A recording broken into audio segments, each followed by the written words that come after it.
The first thing I remember clearly is the sound of nothing. Not silence, nothing is never truly silent, but the specific nothing that comes when Vox channels that should carry the voices of 47 battle brothers carry only the soft hiss of dead air. I lay in the restraint harness of the drop pod for 17 seconds after impact, listening to that nothing, before my training reasserted itself and I began the post-landing protocols. 17 seconds. I have replayed those 17 seconds more times than I can count in the days since.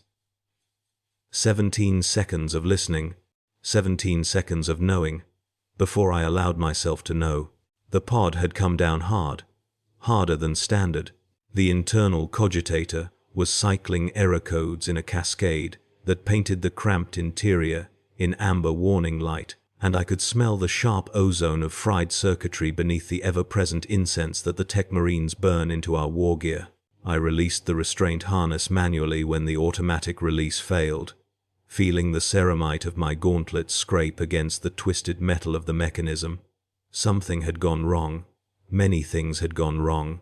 The litany of failures was already compiling in my mind even as I forced the drop pod's door open with a grinding shriek of protesting metal and stepped out into a landscape I did not recognize. I was supposed to land on the eastern ridge of the Valkorian Heights, 17 meters from the primary assault position, in formation with the 3rd Company's tactical reserve. I was supposed to hear Sergeant Aldrich's voice in my helm within 4 seconds of impact, coordinating the suppression pattern. I was supposed to see the contrails of my brother's pods scoring the grey sky like the Emperor's own judgment descending. Instead, I stood in a forest of black trees beneath a sky the color of a fresh bruise, and the only sound was the cooling tick of my pod's abused engines and the distant, directionless moan of wind through branches that had no leaves. My helm's display told me I was 473 kilometers from the designated landing zone. 473 kilometers. A drop pod's guidance system does not simply err by 473 kilometers. The margin for such deviation would require catastrophic failure of every redundant system or deliberate interference. I filed this observation in the tactical partition of my thoughts, alongside the growing list of anomalies, and began the systematic process of assessing my situation. This is what we are made for.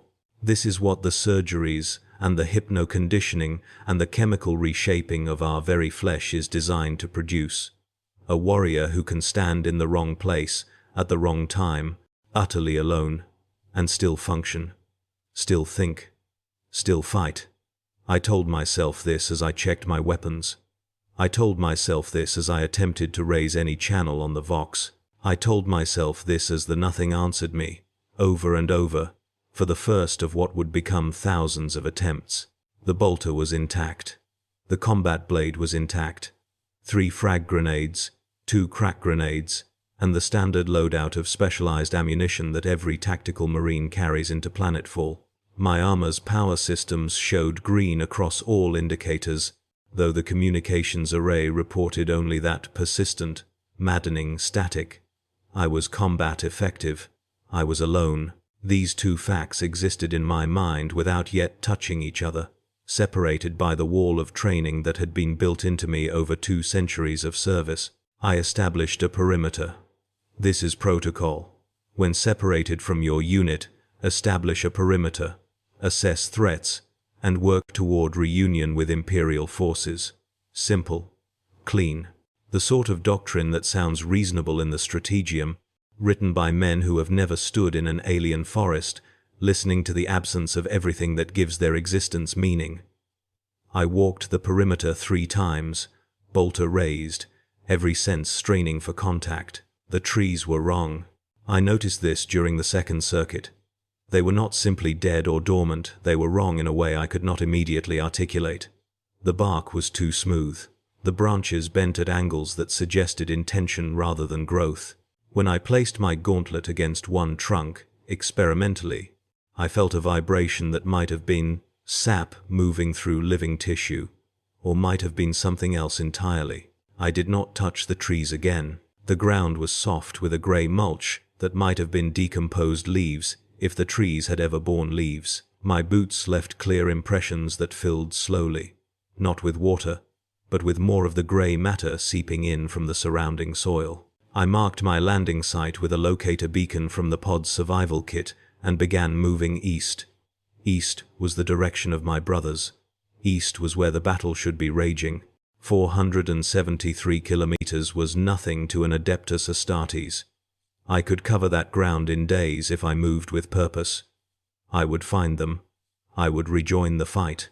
This deviation would be noted in my record, investigated by the Tech Marines for cause, and then forgotten in the glory of the campaign's completion. I believed this. I needed to believe this. The believing was part of what kept me walking through that first day.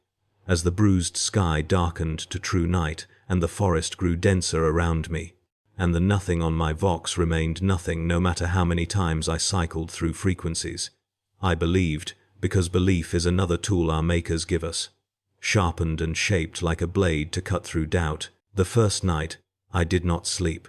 We do not need sleep, the way mortals do. The Susan membrane can sustain us through extended periods of consciousness, but we do require periodic rest to maintain optimal function. I did not rest. I walked. The forest had no paths that I could discern, but neither did it resist my passage. The trees simply existed around me, columns of wrongness in the darkness, and I moved between them with my helm's low light systems painting everything in shades of green and grey. I heard sounds during that first night, small sounds, the crack of a branch in the distance, the rustle of something moving through the grey mulch. Once, what might have been a voice, too far away and too distorted by the trees to identify as human or Xenos, or something else. I did not investigate. I moved east. East was salvation. East was brotherhood. Everything else was distraction. By dawn, if the gradual lightening of the bruised sky could be called dawn, I had covered approximately 80 kilometers. Good progress. My armor's systems remained fully functional, and my body felt strong, ready, eager for the combat that must surely await me. I paused to take a tactical reading and noted that my chronometer had developed a minor discrepancy with the planet's apparent day-night cycle. A small thing, easily explicable by incomplete planetary survey data. I noted it nonetheless, adding it to the list of anomalies that grew longer with each passing hour. It was during this pause that I first noticed the tracks. They were in the grey mulch ahead of me, pressed deep into the soft matter by something heavy. Boot prints, the distinctive tread pattern of Adeptus Astartes warplate. My hearts, both of them, accelerated slightly as I approached, kneeling to examine the impressions more closely. A brother. Another survivor of whatever had scattered our drop. I was not alone. The relief that washed through me was sharper than I had expected, sharper than it should have been, and I recognized this as a warning sign. I should not need the relief. I should function equally well alone or in company. The fact that I felt such profound gratitude at the mere evidence of another's presence suggested that my emotional conditioning was already beginning to stress. I followed the tracks. They led east the same direction I had been traveling, and I quickened my pace, eager to close the distance. The tracks were fresh, no more than a few hours old based on the rate at which the grey matter had seeped into them. Whoever had made them was moving faster than I was, but not impossibly so. I could catch them before nightfall if I pushed. I pushed. The forest blurred around me as I broke into the ground-eating lope that our enhanced physiology makes possible, each stride covering meters, my bolter held ready, my eyes fixed on the trail ahead. I followed those tracks for 6 hours. 6 hours of running through the wrong trees under the wrong sky. My helm's display counting distance and time with mechanical precision. The tracks never deviated. They never paused. They led east with a straightness that began to trouble me around the 4th hour, because no one moves through unknown terrain in a perfectly straight line. There are obstacles. There are threats to assess. There are the 1,000 small deviations that the reality of a landscape imposes on even the most determined traveler. These tracks acknowledged nothing. They drove forward like a vector drawn on a strategium map, and I followed them, because following was easier than stopping to think about what that straightness might mean. When the tracks ended, they did not fade or scatter or turn. They simply stopped. One moment I was following clear prints in the grey mulch. The next, I was standing in an unmarked clearing, staring at smooth ground that showed no evidence of passage. I circled the area. I backtracked. I used every tracking technique that 2 centuries of warfare had taught me. The tracks ended. The brother who had made them, if it had been a brother, if the tracks had ever been real, had simply ceased to exist, or had never existed in the first place. I stood in that clearing for a long time, too long. The nothing on my Vox hissed and crackled, and I realized I had been unconsciously cycling through frequencies the entire time I had been tracking, sending identification codes and emergency signals into a void that swallowed them without response. My hands were shaking. This was unacceptable. This was a failure of conditioning. I forced myself to stillness, to the meditative state that our chaplains teach us to enter when the pressures of combat threaten to overwhelm the mind. I breathed. I focused. I recited the litany of hate, then the canticle of the blade, then the Emperor's promise to his angels of death. The words were familiar. The words were armor. When I opened my eyes, the shaking had stopped. The tracks remained vanished. I continued east. The second night was worse than the first. The sounds in the darkness were closer now, more purposeful, and I caught glimpses of movement at the edge of my low-light vision, shapes that were there and then not there, suggestions of forms that my cogitator could not resolve into identified threats. I maintained combat readiness throughout, bolter raised, every sense alert, but the enemy, if enemy it was, never showed itself clearly enough for me to engage. This was psychological warfare. I recognized the pattern from campaigns against the more cunning Xenos breeds. They were trying to exhaust me, to make me waste energy on phantom threats, to erode my combat effectiveness through sustained tension. I recognized it, and still, it worked. Still, I spun toward shadows. Still, I tracked sounds that led nowhere. Still, I felt, despite all my conditioning, the cold touch of something that I refused to name. I named it on the third day. Fear. The word sat in my mind like a stone, heavy and wrong, and I examined it with the clinical detachment that our training makes possible. Fear was not supposed to exist in us. The surgeries remove its biological basis. The conditioning redirects what remains into aggression and focus. And yet here it was, growing in the dark spaces of my thoughts, fed by silence and solitude and the wrongness of the trees. I had not felt fear in 117 years. I had stood against orcs and Eldar and the screaming horrors of the warp, and I had felt nothing but the cold clarity of purpose. Now, I walked through a forest on an unnamed world, 473 kilometers from my brothers, and I was afraid. The admission should have shamed me. Instead, it brought a strange relief. If I could name the thing, I could fight it. Fear was just another enemy, and I had spent 2 centuries learning how to kill enemies. I adjusted my mental posture accordingly, treating the fear as a hostile presence to be suppressed through discipline and will. It helped. Not entirely, the fear remained, a persistent pressure at the edges of my awareness, but enough that I could function, enough that I could keep walking east. The Vox crackled on the morning of the 4th day. I stopped so suddenly that my boots dug furrows in the grey mulch.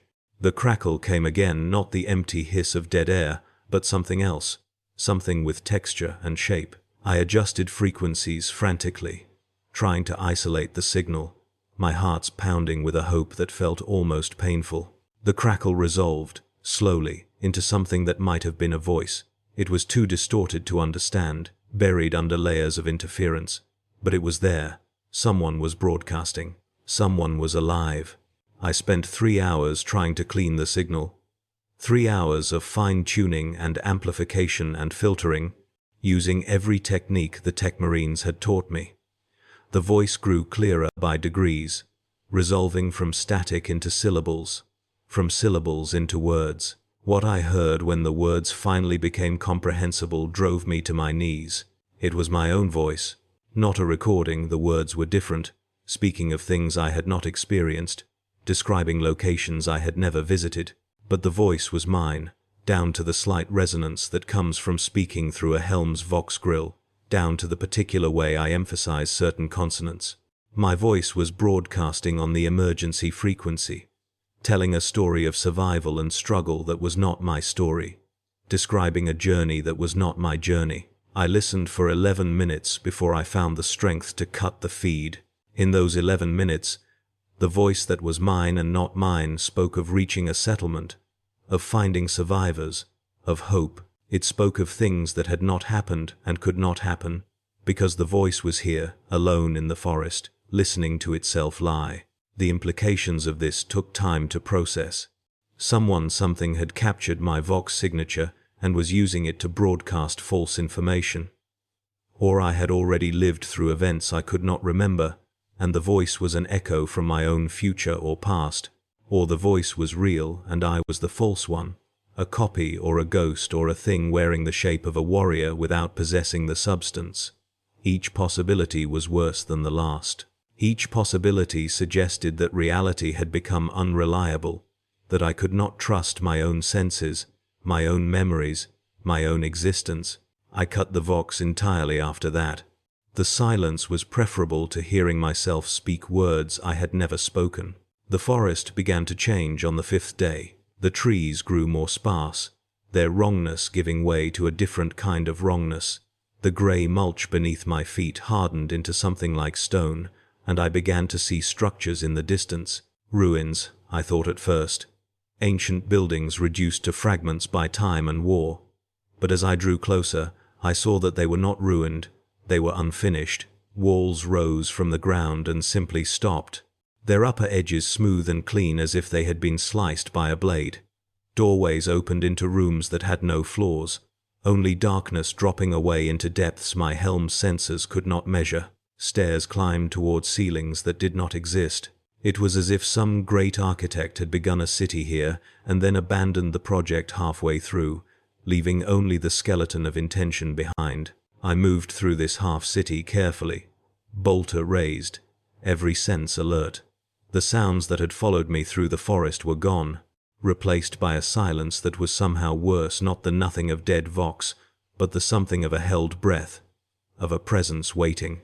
The fear I had named and fought against surged back, stronger than before, and I recited litanies under my breath to keep it at bay. The words felt hollow. The words had always been armor, but armor only protects against external threats. This enemy was inside. The 6th day brought the first concrete evidence that I was not alone. I found it in one of the unfinished buildings, a data slate, Imperial manufacture, lying in the dust, as if someone had simply set it down and walked away. The casing was scratched and worn, but the device was functional. When I activated it, I found a single file. A log entry, audio only, dated 12 days before my planetfall. The voice was not mine. It was deeper, rougher, with the particular accent of the Vostroyan regiments. A guardsman, not a marine. He spoke of being separated from his unit during the initial landing, of wandering through a forest of wrong trees, of hearing sounds in the darkness. He spoke of finding tracks that led nowhere, and of a Vox that played his own voice back to him. He spoke of reaching the half-city, and of finding, in one of the unfinished buildings, a data slate left by someone who had come before. A data slate with a recording that described all the things he had experienced, as if his journey had been mapped in advance. The recording ended with him deciding to leave his own account for whoever came next, and then silence. I played the recording 4 times. Then I searched the building and found, hidden in a corner that had no right to exist, another data slate. Older, more damaged. Its recording was made by a sister of the Adeptus sororitas, her voice tight with controlled terror, describing a journey identical to the guardsman's and to mine. She had found a data slate too, so had the one before her, and the one before that. The recordings went back 17 iterations. 17 souls had walked this path before me, each finding the evidence left by their predecessors, each adding their own testimony to the chain. The earliest was so corrupted that I could barely make out the words, but I caught fragments: a pilot, a savant, a remembrancer. Different ranks, different specializations, different worlds of origin. The only common thread was this: they had all come to this planet, they had all landed off target, and they had all walked east until they reached the half-city. After that, the recordings provided no further information. The chain simply ended, and I was meant to be the 18th link. I should have left then. I should have turned away from the half-city and walked in any direction except east, breaking the pattern, refusing to follow the path that had been laid for 17 others before me. But I did not leave. I could not leave. Something had taken root in me during those 6 days of walking, not just fear, but curiosity. And beneath that, a darker thing, a hunger to know, to understand, to see what lay at the end of the path, even if that end was my own destruction. This was not the thinking of an Adeptus Astartes. This was something else, something that had grown in the silence where my brothers' voices should have been. I made my own recording. I added it to the chain. Then I continued east. The half-city went on for kilometers. Buildings rose and fell around me like waves frozen in stone, their unfinished walls casting shadows that moved when they should not have moved, their empty doorways watching like eyes. I saw no signs of whoever whatever had begun this construction. No tools, no materials, no bodies, just the structures themselves, silent and waiting, and the growing certainty that I was being observed. The certainty became fact on the 7th day. I saw them at dusk, if the deepening of the bruised sky could be called dusk. Figures, standing at the edges of my vision, too still to be living things but too purposeful to be statues. They wore armor. I could see that much through my helm's optics, though the details refused to resolve no matter how many times I adjusted the magnification. The armor was wrong, like the trees, like the buildings, like everything on this world. It suggested the shape of power armor, without committing to the reality, smooth where it should be segmented, flowing where it should be rigid. The figures did not move as I watched them. They did not react when I raised my bolter and centered my aim on the nearest one. They simply stood, observing, and I understood that they had been standing there for some time. Perhaps, since the beginning. I fired. The bolt round crossed the distance in a fraction of a second, and I saw the explosion of its mass-reactive warhead as it struck the figure's chest. When the smoke cleared, the figure was gone. Not destroyed, gone. The space where it had stood was empty, unmarked, as if the shot had erased it from existence rather than simply killing it. The others remained. They did not advance, did not retreat, did not show any reaction to the destruction of their companion. They simply watched, and I understood that firing again would accomplish nothing. These were not enemies in any sense I had been trained to recognize. They were something else. Witnesses, perhaps, or wardens, or aspects of the world itself, given temporary form to remind me that I was not alone in my aloneness. I lowered my bolter and continued walking. The 8th day broke differently. The bruised sky lightened to something almost like true daylight, and the half-city fell away behind me, giving way to open ground that sloped gently upward toward a horizon I could finally see. There were mountains in the distance, grey and sharp, and at their base, something that glinted with the dull sheen of metal. A structure, a real structure, complete and whole, rising from the landscape like a finger pointing at the sky. I quickened my pace. It took me 6 more hours to reach it. 6 hours of walking across open ground that should have made me feel exposed, but instead brought a strange relief. The watchers did not follow me beyond the half-city's edge. The sounds in the darkness were gone, replaced by a wind that carried no secrets, only cold. I was still alone, but the aloneness felt different now, cleaner. Somehow, as if the worst of whatever had infected this world was behind me. The structure was a tower. Gothic architecture, unmistakably imperial, its walls covered with the eagle imagery and devotional inscriptions that mark all the Imperium's works. It should not have existed, This world was listed as unexplored in every record I had accessed before planetfall. There should be no Imperial presence here, no structures, no history. And yet here it stood, ancient and massive, its metal skin weathered by centuries of exposure to the elements. The main doors were sealed, but a maintenance hatch at the base yielded to the strength of my armor. I entered. Inside, the tower was dark and cold. My helm's system's illuminated walls covered with text names. I realized as I walked deeper, thousands of names, carved into the metal in neat rows, each one accompanied by a date and a designation. I recognized some of the designations: chapter names, regiment numbers, ship registries. These were records of the dead, memorial inscriptions, the kind that grace the walls of every imperial shrine and monastery across the galaxy. But these names were not carved in remembrance of battles fought on distant worlds. The dates beside them were all the same: the date of my own planetfall, and the names included 17 that I had heard before, in the recordings on the data slates. The pilot, the remembrancer, the guardsman, the sister, all of them, carved into this wall, waiting for me. My own name was there too. I found it near the bottom, the most recent edition, the letters still sharp-edged and fresh.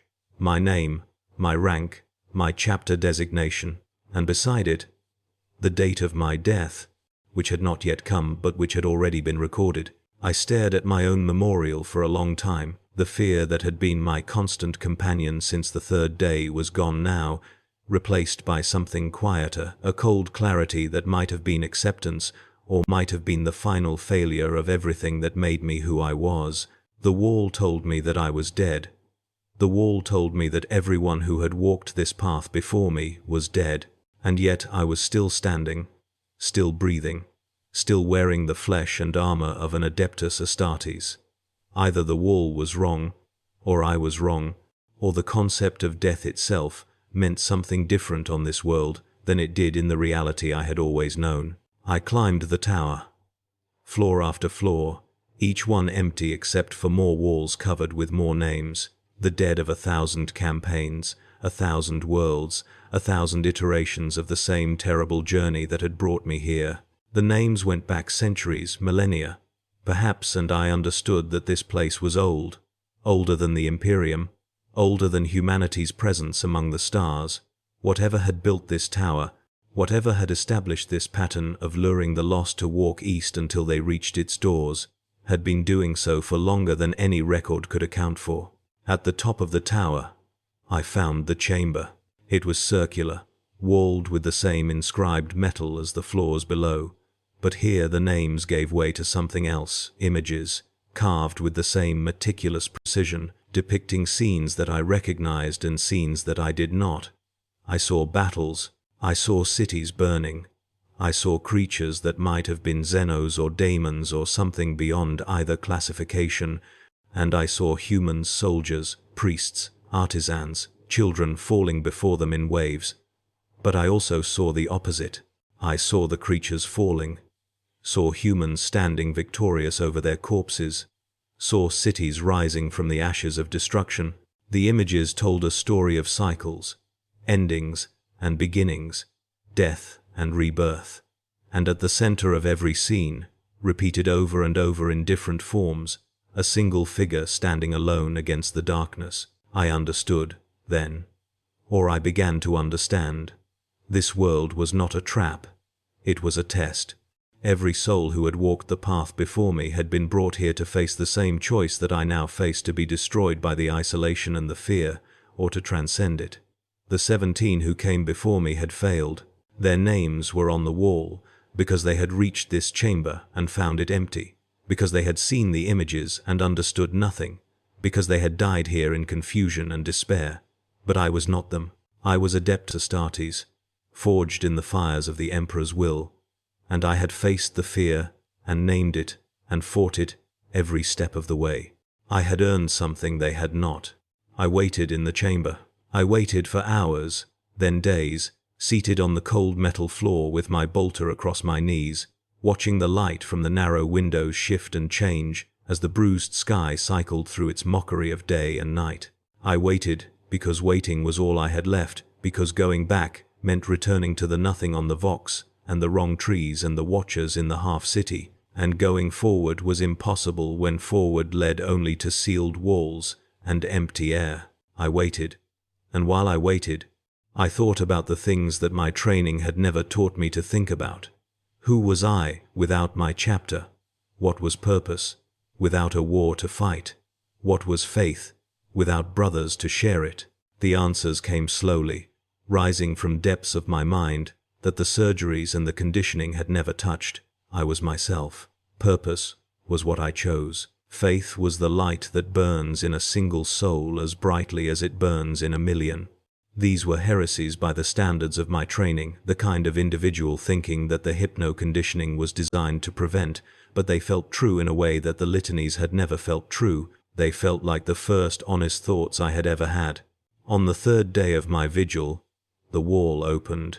Not a door. I had examined every inch of the chamber and found no doors but an opening that had simply appeared where solid metal had been. Beyond it was light, golden and warm, and I could smell incense and hear the distant murmur of voices.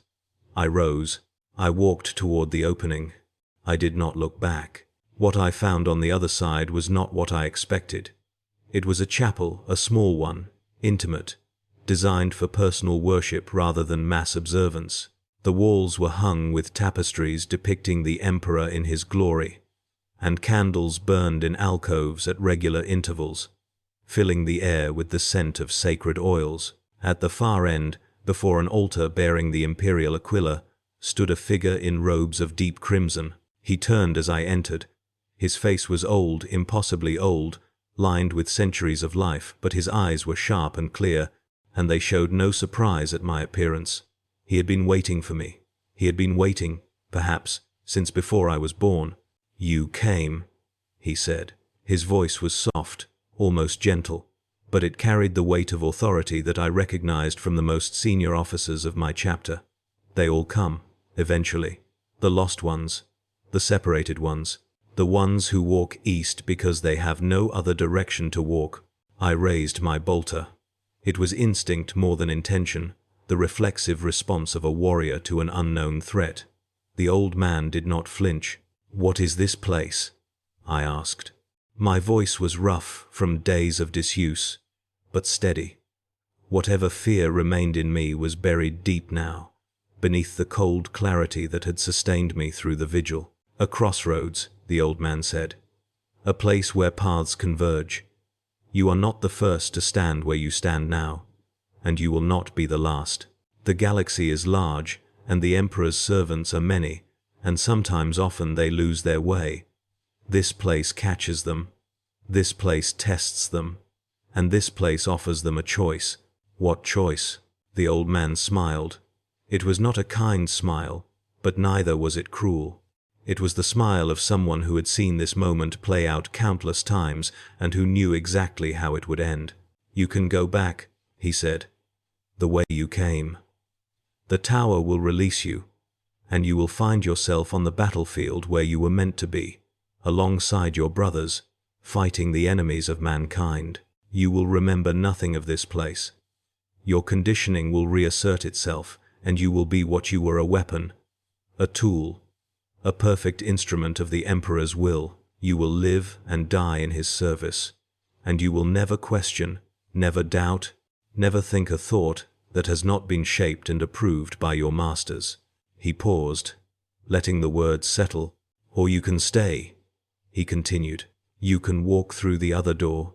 He gestured, and I saw that there was indeed another opening in the chapel wall, one that I had somehow not noticed before. "And you can become something else, something more. The fear you felt in the forest, the curiosity that drove you forward, the thoughts you had in the chamber above, these are not weaknesses. They are the seeds of what you could become, if you choose to let them grow. But growing is painful. Growing means leaving behind everything you were. Growing means walking a path that has no brothers, no chapter, no certainty of purpose, only you, and your choices, and the consequences that follow." I lowered my bolter. I looked at the old man, trying to read truth or deception in his ancient features, trying to understand what he was truly offering. He waited, patient as stone. "The 17 before me," I said. "They chose the first option?" "No."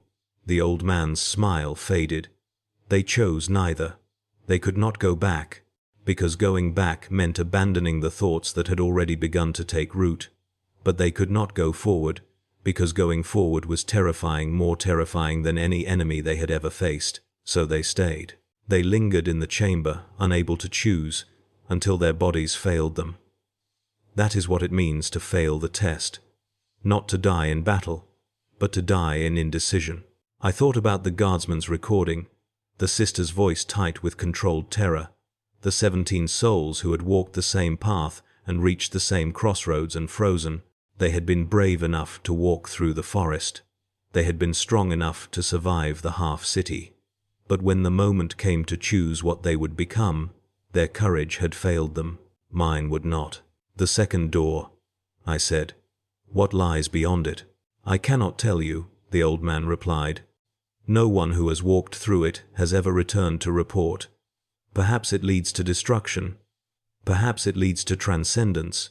Perhaps it leads nowhere at all, and you will simply cease to exist, your name erased from the wall below, along with all record of your ever having lived.